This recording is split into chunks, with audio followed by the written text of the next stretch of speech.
It began in a narrow hallway where everyone learned to lower their voice. A father was trying to keep an ordinary day from falling apart. No one in the room fully understood the weight of that second. But the person carrying it understood enough. The problem did not arrive as a disaster.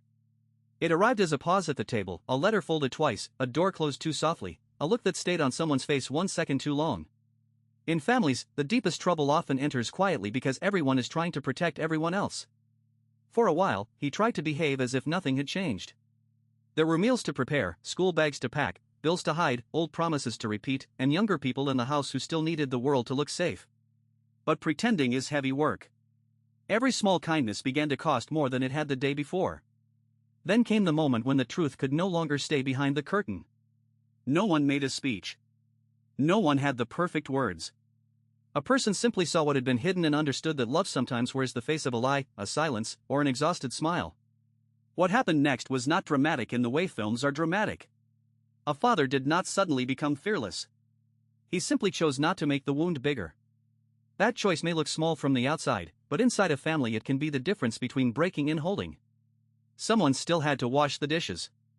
Someone still had to go to work.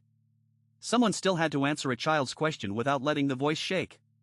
This is how ordinary people carry extraordinary burdens, not with grand gestures, but by doing the next necessary thing. For a moment he wanted to do the easy thing, accuse, escape, laugh it off, or become cold. But the easy thing would only move the pain from one person to another. This is why the story still lands in today's world. So many families look perfectly normal from the street, yet inside the house there may be debt, illness, distance, grief, immigration pressure, aging parents, anxious children, or two adults who no longer know how to ask each other for help. Modern life trains people to explain everything quickly, to judge quickly, to post quickly. But a family is not a comments section. A family is where people often hurt each other precisely because they are tired, scared, and too close to hide.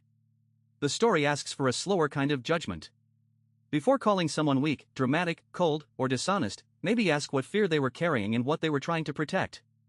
This is why the story does not feel old, even if the setting may belong to another time. The costumes change, the technology changes, the cities change, but the human problem remains recognizable.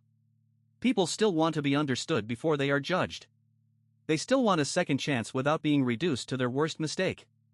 They still want love that does not turn every weakness into evidence against them. And perhaps the most important lesson is this: compassion is not the refusal to see the truth. Compassion is seeing the truth clearly and still refusing to destroy a person with it. The story stays with us because it does not flatter human beings, but it still believes we can be better than our worst hour.